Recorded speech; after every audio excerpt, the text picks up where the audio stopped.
오늘 우리에게 주시는 하나님의 말씀을 이 시간에 우리가 마음으로 받겠습니다.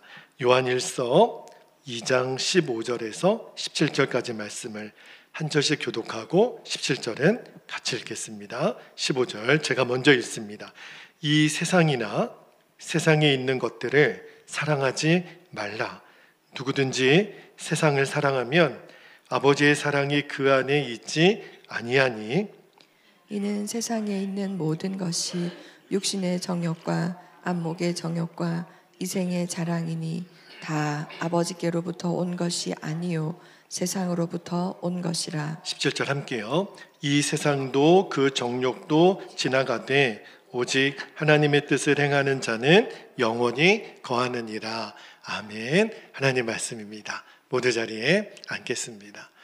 오늘 설교 제목이 신앙생활의 중간지대란 없다 제목의 말씀을 좀 드릴게요. 여러분 혹시 양다리를 걸친다 라는 그런 표현 아시죠? 무슨 뜻이지요? 그 사전에 보니까 양쪽에서 이익을 보려고 두 편의 모두 관계를 가진다 그런 뜻을 가지고 있어요. 양다리를 걸친다. 그런데 그 양다리를 걸친다 또 양다리를 걸다라는 그 표현에 굉장히 그 의미를 정확하게 표현하는 말이 하나 있습니다. 제가 스크린에 좀 보여드릴게요. 동가식 서가숙. 여기 한자를 잘 보세요. 동가식 서가숙. 이게 어떤 유래에 있는 이야기냐면 옛날 그 중국에요. 산동성의 옛 지명인 그 제나라에 어떤 처녀가 있었어요. 근데 아주 인물도 좋고 집안도 좋은 그 처녀 집에 청혼이 들어왔는데 근데 청혼이 동시에 두 집안에서 들어온 거예요. 그런데 이 동쪽 집의 신랑감은 인물은 볼품이 없어요. 근데 집이 엄청나게 부자예요. 그런데 서쪽 집의 신랑감은 인물은 또 너무 뛰어나요. 그런데 집안은 볼 것 없는 너무 가난한 집안이에요. 자, 동시에 청혼이 들어왔어요. 이 이제 처녀 집에 고민이 되는 거예요. 사윗감의 인물을 볼 것인가, 집안을 볼 것인가.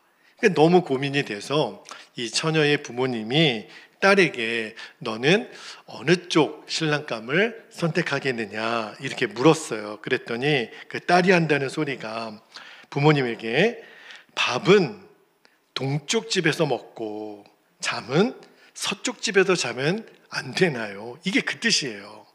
그러니까 동쪽 집에 가서 낮에 밥 먹고 서쪽 집에 가서 잠을 자면 안 되나요?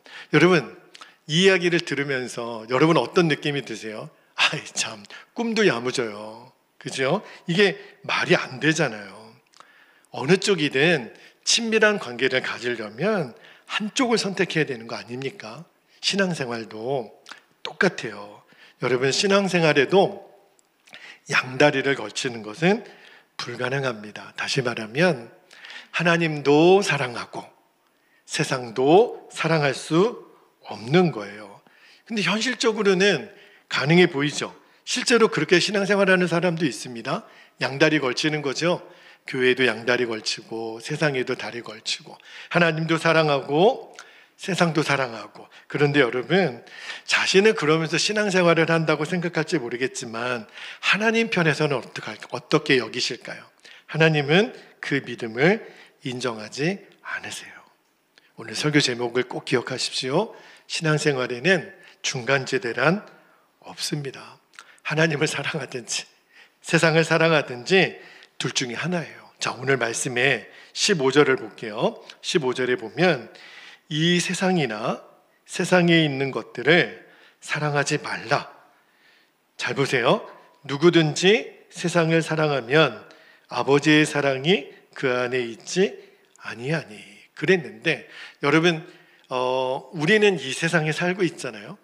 성경이 바라보는 세상은 두 가지 관점에서 볼 수 있어요. 하나는 성경은요 세상을 하나님이 너무너무 사랑하는 대상이라고 성경은 말씀하시죠. 그 대표적인 말씀이 우리가 너무너무 잘 알고 있는 요한복음 3장 16절이에요. 같이 한번 읽어볼까요? 시작.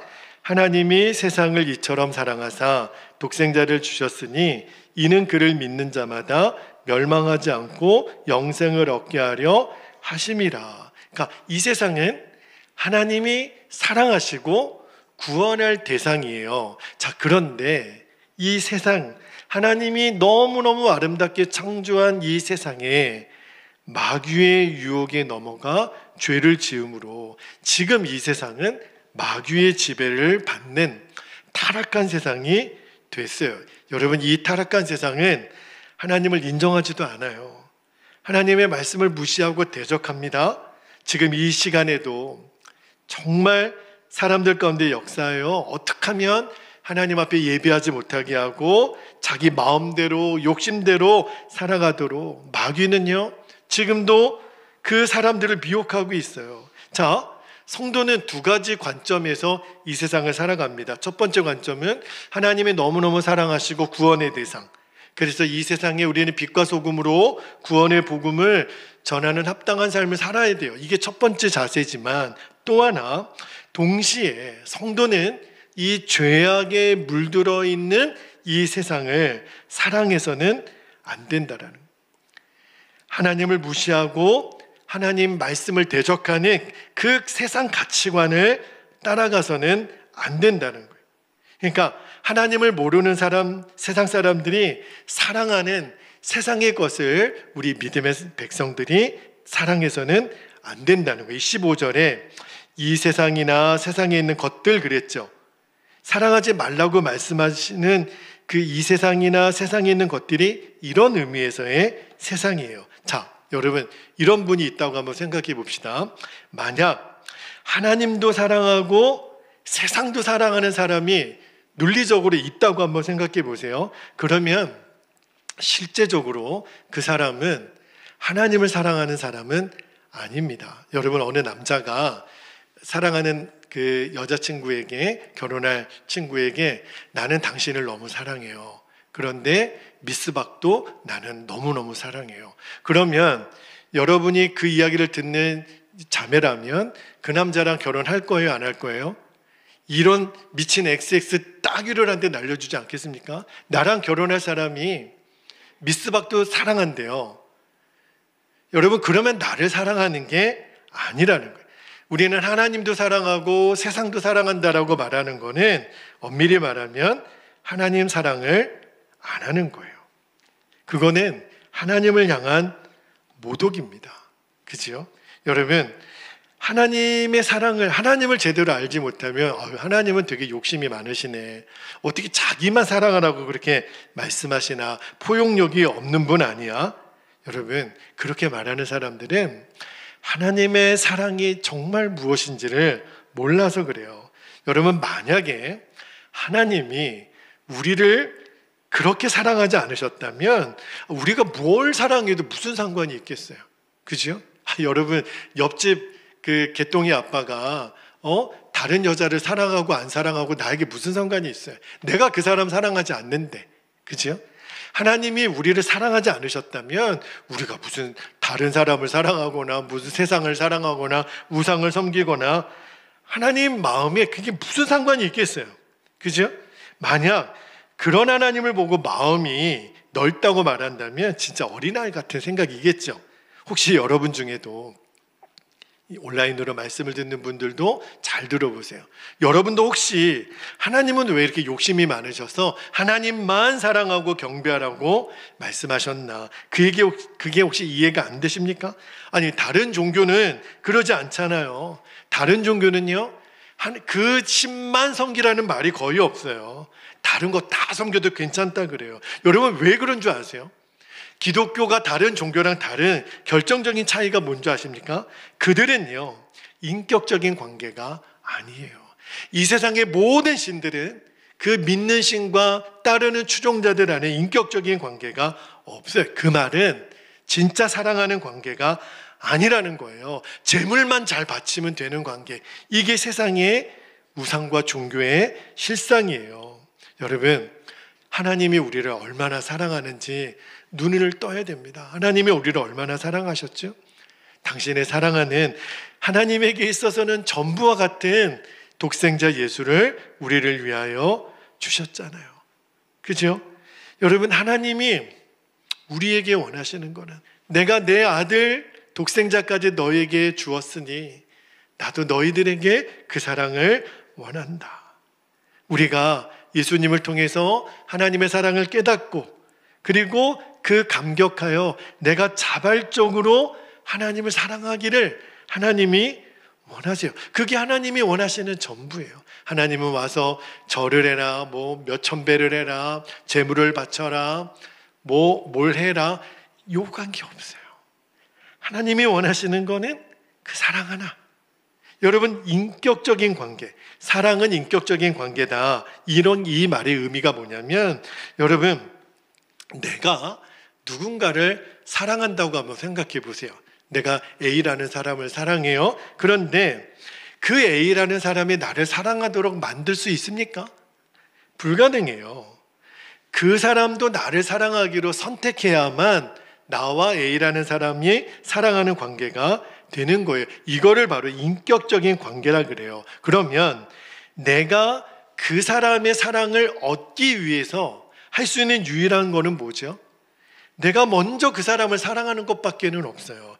이게 하나님이 선택하신 방법이에요. 하나님은 우리 인간의 사랑을 얻기 위해서, 받기 위해서 하나님은 강제로 로버트처럼 너희는 나를 무조건 사랑해, 안 사랑하면 너에게 뭐 벌 줄 거야, 이러지 않으셨어요. 하나님이 선택하신 방법은 하나님이 먼저 우리를 사랑하시기로 결정하셨어요. 그 증거로 당신의 사랑하는 최고의 대상이신 예수 그리스도, 그분을 우리에게 보내주신 거예요. 여러분, 도대체 내까지 게 뭐라고 아무리 생각해봐도 이해가 안 되죠. 나 같은 죄인을, 받을 자격이 없는 나 같은 사람을 하나님이 어떻게 이렇게 사랑하시나, 내가 뭐가 아쉽다고. 그죠? 이게 아버지 하나님의 사랑이에요. 우리는 둘 중에 하나 선택지 앞에 놓여져 있는 거예요.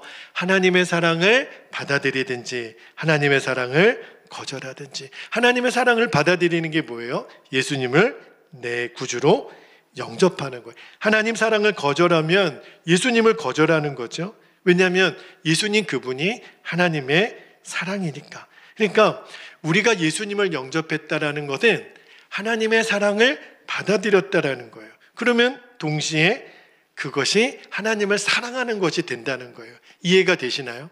하나님은 우리를 사랑하기로 결정하셔서 예수를 보내주셨고, 우리가 예수님을 영접하면 우리도 이제 하나님을 사랑하는 자가 되었다는 거예요. 그러니까 예수님을 영접하면 요한복음 1장 12절에 보면 하나님의 자녀가 됐다 그랬잖아요. 동시에 우리가 예수님을 영접하면 예수님의 신부가 되는 거예요.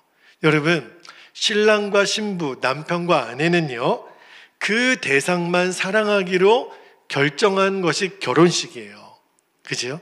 그러니까 우리가 예수 그리스도의 신부가 됐다라는 것은 이제부터 예수님만 사랑하기로 결정했다는 뜻이에요. 그러니까 예수님을 사랑하는 게 하나님 사랑하는 거니까. 근데 예수님을 영접했는데, 결혼을 했는데 내가 배우자 말고 다른 배우자를 사랑한다. 그러면 내 배우자에 대한 배신이죠. 그거는 완전히 관계를 깨뜨리는 모독이죠. 우리가 예수님을 사랑해서 예수님 신부가 됐는데 내가 세상을 여전히 사랑해요. 그러면 이거는 완전히 예수님에 대한 배신이고 모독이죠. 그런데 여전히 예수님을 믿으면서도 적당히 세상을 사랑해도 괜찮다고 생각하는 사람들이 실제로 있습니다. 있는 정도가 아니라 굉장히 많습니다. 어떤 논리를 갖고 있냐면, 어떻게 세상을 무시하고 살아? 적당히 즐길 수도 있어야지. 재미도 좀 봐야지. 그러면 인생에 무슨 의미가 있어? 이런 생각을 하는 사람들이 실제로 많습니다. 만약에 여러분에게도 이런 생각이 추호라도 있다면 오늘 말씀을 통해 이 부분이 선명하게 정리됐으면 좋겠어요. 다시 한번 말씀드립니다. 하나님과 세상은 절대로 동시에 사랑할 수가 없어요. 여러분 아까 제가 말씀드렸죠. 동가식, 서가숙 할 수가 없어요. 신앙생활에는 중간지대가 없습니다. 혹시 살아있는 동안에 적당히 이 세상 즐기다가 죽을 때가 다 돼서 예수님 잘 믿고 천국 가면 되지, 이런 정말 야무진 생각은요, 꿈에도 하지 마시기를 바랍니다. 이게 얼마나 무서운 생각인지를 알아야 돼요. 그런 생각이 있는 것 자체가 적당히 즐길 거 즐기고 아주 나이스하게 인생 살다가 죽기 전에는 예수님 잘 믿고 천국 가야지, 이게 여러분 얼마나 무서운 생각인지를 알아야 돼요. 그 생각 자체가 지금 마귀의 유혹을 받고 있는 거예요. 왜냐하면 자, 야고보서 4장 4절을 볼게요. 야고보서 4장 4절에 보면 이렇게 나옵니다. 굉장히 어조가 세요. 가늠한 여인들아, 세상과 벗된 것이 하나님과 원수됨을 알지 못하느냐. 그런즉 누구든지 세상과 벗이 되고자 하는 자는 스스로 하나님과 뭐가 된다고요? 원수되는 것이니라. 여러분, 세상과 벗된 성도들을 향해서 말씀은 굉장히 강력하게 얘기합니다. 가늠한 여인들아. 왜 가늠한 남자들아 안 그러고 가늠한 여인들아 그랬을까요? 우리가 예수님의 신부니까. 그러니까 여인들을 빗대서 말한 게 아니라 우리의 존재가 예수님의 신부이니까. 근데 성경은 말합니다. 세상과 벗된 것이 하나님과 원수가 된 거다. 그러니까 여러분, 적당히 세상을 즐기고 적당히 세상을 사랑한다는 생각이 얼마나 무서운 생각인지 아시겠죠? 하나님과 뭐 하겠다는 거예요? 원수지겠다는 거예요. 하나님을 믿는다고 말하면서도. 그죠? 성경이 나와 있잖아요. 그러니까 이거는 절대 세상 사랑하는 것을 가볍게 생각하거나 그럴 수 있지 생각할 수 있는 부분이 아니에요. 자, 오늘 말씀의 16절을 볼게요. 16절에 보면 이는 세상에 있는 모든 것이, 이 세상의 영의 실체를 이렇게 얘기합니다. 육신의 정욕과 안목의 정욕과 이생의 자랑이니 다 아버지께로부터 온 것이 아니요 세상으로부터 온 것이라. 여러분, 성경은요, 성도가 절대 세상을 사랑해서는 안 되고 세상을 사랑하면 아버지의 사랑이 그 안에 있지 않는 이유를 뭐라고 말씀하냐면 이 세상에 있는 모든 것들은 세 가지 안에 들어간다는 거예요. 육신의 정욕과 안목의 정욕과 이생의 자랑이라. 여러분, 육신의 정욕이 뭐예요? 욕망이죠. 무엇을 가지거나 하고자 간절하게 바라는 것이 정욕이에요. 뭐 정욕 자체가 나쁘다라고 말하기는 어렵겠지만, 그런데 이 육신의 정욕의 밑바탕에 깔린 정신을 알아야 돼요. 그게 뭔지 아세요? 육신의 정욕의 핵심이 뭐냐면 하나님 말씀을 저버리는 거예요. 그리고 나는 내 마음대로 인생을 살 거야. 내 마음대로. 사사기 시대의 백성들이 자기 소견에 옳은 대로 말하고 행동했던 것처럼 정욕은요, 우리 안에 마음대로 살아. 에덴 동산에서 마귀가 선악과를 아담과 하와에게 먹게 했죠. 그때부터 지금까지 마귀는 한결같이 쓰는 수법이 있어요. 그게 뭐냐면 네 마음대로 해. 인생은 너의 거야. 아무도 터치할 수 없어. 마음대로 해. 하나님은 절대로 선악과를 따먹지 말라고 했죠. 근데 그때 마귀가 뭐라고 유혹했는 줄 아세요? 선악과를 따먹어도 죽지 않아. 그 하나님이 너희들을 구속하려고 그러는 것뿐이야. 뭘 망설여. 먹어. 마음대로 먹어. 그거 지킨다고 안 죽어. 먹고 싶으면 먹고 하고 싶으면 하고. 그게 인생의 행복 아니야? 그게 마귀가 에덴 동산에서부터 지금까지 쓰는 수법이에요. 지금 이 세상은 철저하게 육신의 정욕을 따라 살아갑니다. 그러니까 세상을 사랑하는 사람은 육신의 정욕 따라가는 거예요. 그리고 육신의 정욕을 따라가면 세상을 사랑할 수밖에 없게 됩니다. 여러분, 우리에게도 육신의 정욕이 아주 없지는 않죠. 우리에게 성욕이 있고 식욕이 있고 수면욕이 있고 성취욕이 있고 관계욕이 있어요. 다 있죠. 아담의 후손이니까. 그런데 그래서 많은 사람들은 먹고 싶은 대로 먹고 하고 싶은 대로 하지만, 그러나 우리는 그렇게 이제 못 살아요. 왜 그러냐면 예수 그리스도 그분이 우리 안에 오셨고 우리는 예수님의 사람이 됐기 때문에 그래요. 그래서 사도 바울이 갈라디아서 5장 24절에 이렇게 말합니다. 갈라디아서 5장 24절 너무 중요한 말씀이에요. 그리스도 예수의 사람들은 육체와 함께 그 정욕과 탐심을 어떻게 했다고요? 십자가에 못 박았느니라. 그러니까 우리가 육신의 정욕을 이길 수 있는 힘은 딱 하나밖에 없어요. 우리를 해방시킨 예수님의 십자가, 이거를 붙드는 것밖에는 없어요. 그러니까 우리가 육신의 정욕이 일어날 때마다 십자가에서 예수님이 흘려주신 보혈을 우리가 찬양하면 반드시 승리하게 됩니다. 두 번째 세상의 것의 대표적인 게 뭐냐면 안목의 정욕이라 그랬어요. 여러분, 안목의 정욕은요, 말 그대로 이 눈을 통해서 추구하는 죄의 욕망입니다. 그러니까 눈으로 보는 것을 다 갖고 싶은 거예요. 여러분, 마귀가 아담과 하와에게 그 선악과를 따먹게 할 때 처음에는 먹음직스럽다 그랬어요. 그죠? 그러니까 그게 육신의 정욕을 자극하는 거죠. 그런데 선악과는 또한 보암직스럽다 그랬어요. 그러니까 보니까 가지고 싶은 거예요. 하나님은 안 된다 그랬거든요. 하나님은 절대로 안 된다 그랬거든요. 그 말씀을 어기면서까지 갖고 싶은 거, 그게 바로 안목의 정욕이에요. 여러분, 마태복음 4장에 보면 마귀가 예수님에게 나타나서 시험을 하죠. 그때 첫 번째 시험이 이 돌을 가지고 떡이 되게 하라. 이게 바로 육신의 정욕으로 시험한 거예요. 그런데 나중에 마귀가 천하만국을 예수님에게 보여주면서 내게 절하라, 내게 다 줄게. 이게 바로 안목의 정욕으로 시험했던 거예요. 여러분, 세상을 보십시오. 갈수록 너무너무 화려하지 않습니까? 여러분, TV를 보십시오. 먹고 싶은 거 너무 많지 않습니까? 가고 싶은 데 너무 많지 않습니까? 즐길 곳이 너무 많지 않습니까? 우리가 주변을 둘러보면 세상은 너무너무 화려합니다. 이게 뭐죠? 안목의 정욕을 자극하는 거예요.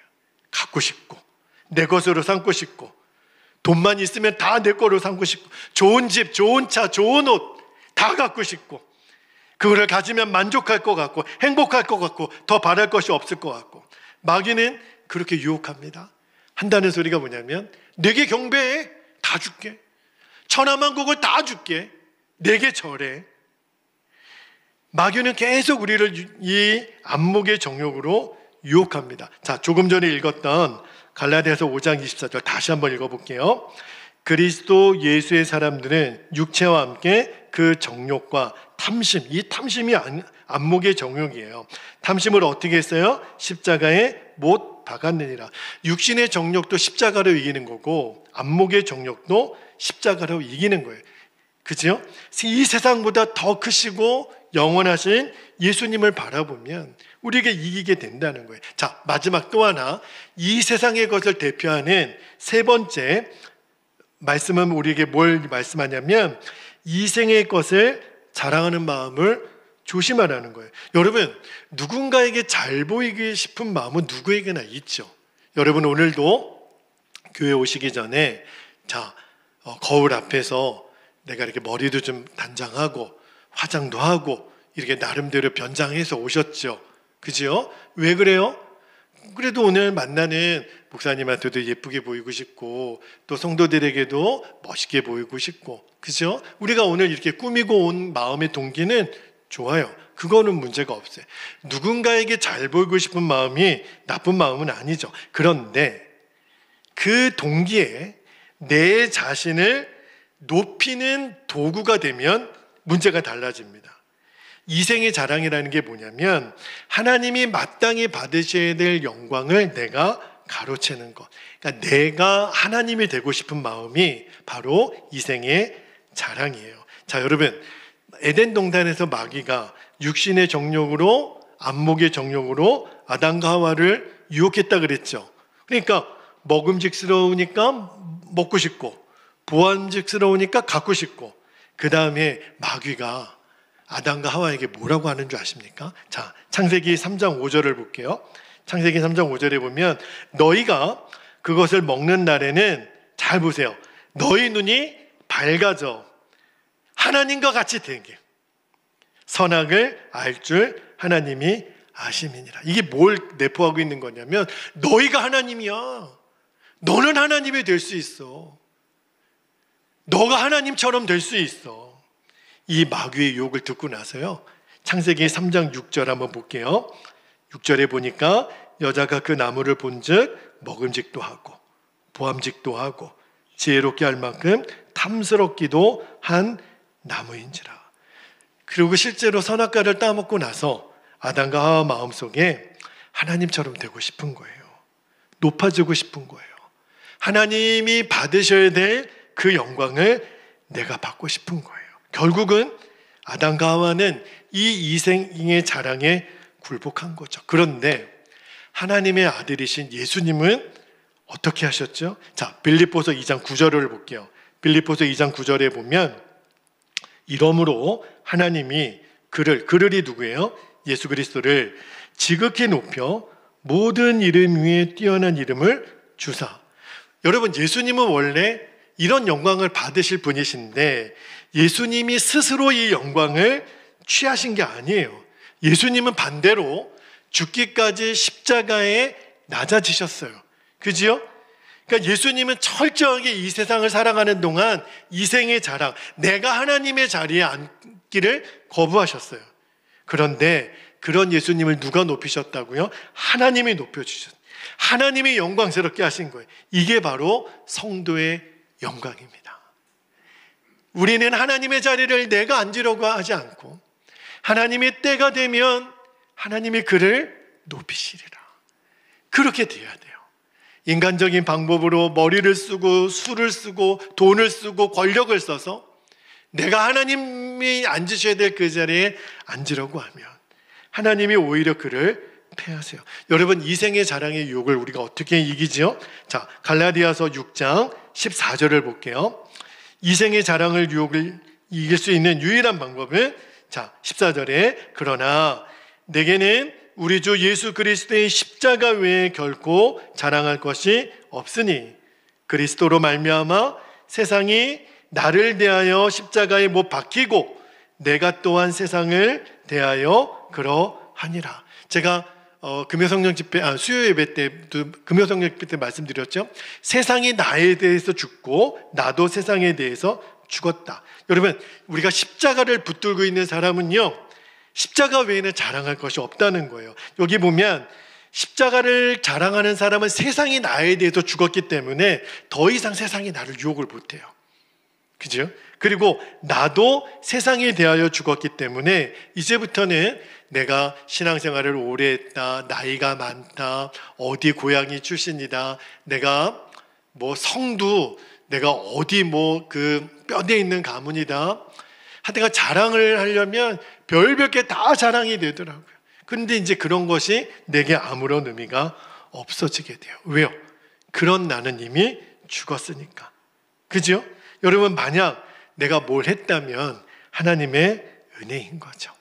모든 것은 주님이 하셨습니다. 그러니까 자랑할 게 없는 거예요. 오직 주님의 십자가, 주님만 자랑하는 거죠. 그래서 사도 바울이 나중에 고린도 교회에 편지할 때, 자, 15장 10절을 볼게요. 고린도전서 15장 10절에 보면 그러나 내가 나 된 것은 뭐라고요? 하나님의 은혜로 된 것이니 내게 주신 그의 은혜가 헛되지 아니하여 내가 모든 사도보다 더 많이 수고하였으나, 잘 보세요, 내가 한 것이 아니요 오직 나와 함께 하신 하나님의 은혜로다. 그렇죠? 그러니까 우리는 조금이라도 누가 나를 칭찬한다면 아유, 제가 좀 그렇습니다, 이러면 안 돼요. 주님이 하셨습니다. 하나님의 은혜입니다. 그것만 고백하는 거예요. 오늘 마지막 17절에 오늘 요한 사도가 이렇게 선언합니다. 17절 말씀 볼게요. 이 세상도 그 정욕도 지나가되 오직 하나님의 뜻을 행하는 자는 영원히 거하느니라. 여러분, 왜 우리가 오직 하나님만 사랑하고 또 이 세상이나 이 세상에 있는 것들을 사랑하지 말아야 될 이유가 뭐죠? 오늘 요한 사도가 17절에 그러잖아요. 이 세상도 그 정욕도 다 지나간다.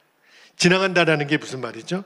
마지막 심판날에 이 땅 것들은, 이 세상의 것, 정욕 사라진다는 거예요. 그죠? 만약에 이 세상과 이 세상에 있는 것들을 사랑했던 사람들은 어떻게 될까요? 이것들과 함께 영원한 지옥의 심판을 받겠죠. 하나님 사랑 거절하고 나는 여전히 세상이 좋다고, 이 정욕이 좋다고, 그때 영원한 심판을 받게 될 거예요. 그러나 오늘 말씀에 오직 하나님의 뜻을 행하는 사람, 그 사람은 영원히 거할 거라 그랬어요. 영원히 하나님 나라에서 산다 그랬어요. 그죠? 그래서 하나님이 이 세상이나 이 세상에 있는 것들을 사랑하지 말고 오직 하나님만 사랑하라고. 왜요? 우리에게 영생의 기쁨을 주시려고. 여러분, 여기에 눈이 열리게 되기를 축복합니다. 이제 말씀을 마무리할게요.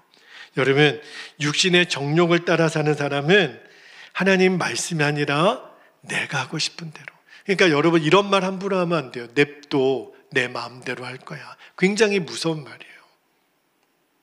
우리는 육신의 정욕을 따라 사는 사람이 되어서는 안 됩니다. 육신의 정욕을 따라 사는 사람은 어떻게 산다 그랬어요? 내가 눈에 보이는 것을 얻으려면 얼마든지 내 믿음도 타협할 수 있는 거, 부정도 저지를 수 있고, 내 마음대로 사니까 하나님의 말씀도 어길 수 있고, 내가 있어야 될 시간과 자리에 있는 것을 거부하고 마땅히 드려야 될 나의 재정을 내 마음대로 쓰고, 그죠? 또 하나, 이 세상 자랑을 따라 사는 사람은 끊임없이 자기 자신을 높이고 자랑합니다. 하나님이 받으셔야 될 영광을 내가 받는 거죠. 결국 이 사람은 하나님 사랑하는 사람 아니에요. 이거는 목사도 마찬가지입니다. 어떤 지위에 있는 사람들도 마찬가지입니다. 그것이 나의 자랑이 되는 순간 그 사람은 하나님을 사랑하는 게 아니라 이 세상을 사랑하는 사람이라고 했어요. 여러분, 하나님을 사랑하고 이 세상을 동시에 사랑할 수가 없어요. 여전히 동가식, 성화숙 생활하는 사람이 있다면, 그러면 예수님은 우리를 너는 나의 신부가 아닌데, 여러분, 나는 미스박도 사랑하고 당신도 사랑해요. 그 사람하고 어떻게 결혼할 수 있겠어요? 신앙생활의 중간지대는 없는 거예요. 하나님을 사랑하든지 세상을 사랑하든지. 오늘 말씀이 여러분에게 부담이 되십니까? 하나님만 사랑해야 돼. 몰라서 그래요. 이게 부담이 된다면 그 하나님의 사랑의 깊이가 우리가 아직도 몰라서 그래요. 여전히 세상에 있는 것들이 바라보아집니까? 여전히 아쉽습니까? 롯의 아내처럼 뒤돌아보고 싶습니까? 어떻게 우리가 그 마음을 이길 수 있죠? 결단하는 거예요. 하나님만, 예수님만 사랑하겠다고. 그래서 올해 2025년도 우리 교회 표어가 24시간 예수님을 바라보라. 예수님을 바라보는 거예요. 기쁠 때도, 슬플 때도, 외로울 때도, 힘들 때도, 어떠한 일이 있더라도 예수님 바라보면, 그 십자가 예수님을 붙들면 주님이 예수님만 사랑하는 게 얼마나 소중하고 얼마나 가치 있고 얼마나 행복한 건지를 알게 해주세요. 우리가 예수님 바라보지 않으니까 여전히 세상이 기웃거려지고 보암직도 하고 먹음직스러운 마귀의 유혹에 자꾸 넘어가는 거예요. 여러분, 오늘 말씀을 통해서 우리가 결단했으면 좋겠어요. 신앙생활의 중간지대는 없는 거예요. 이제부터 오직 예수님만 바라보고 십자가만 자랑하고 예수님만 사랑하는 저와 여러분 되시기를 축복합니다. 오늘 결단을 우리 두 가지 기도 제목에 담아서 이 시간 우리 함께 기도하기를 원합니다. 두 가지 기도 제목을 나눌게요. 첫 번째는 신앙생활의 중간지대란 없다라는 것을 분명히 믿는 거예요. 더 이상 우리 양다리 걸치는 그런 삶의 끝을 내기를 바랍니다. 오늘입니다. 영상으로 예배하는 우리 교우들에게도 부탁을 드립니다. 오늘 하나님만 사랑하겠다고 결단을 드려보세요. 여러분의 입술로 고백해 보세요. 여러분의 입술로 선언해 보세요. 오직 나와 내 집은 여호와만을 섬기노라. 머뭇거리지 말라는 거예요. 사무엘 선지자가 너희가 언제 하나님과 바알 앞 사이에서 머뭇거리겠느냐. 결단을 오늘 여러분의 입술로 선언해 보십시오. 두 번째 기도 제목은 예수님의 십자가를 분명히 붙잡는 거예요. 육신의 정욕, 안목의 정욕, 이생의 자랑에서 승리하는 자가 되기를 원합니다. 우리 교회의 모든 성도들이 육신의 정욕, 안목의 정욕, 이생의 자랑에서 승리하게 하옵소서. 이 시간 허락하신 기도의 제목을 붙잡고 주의 이름을 간절히 부르신 후에 통성으로 기도하겠습니다. 주여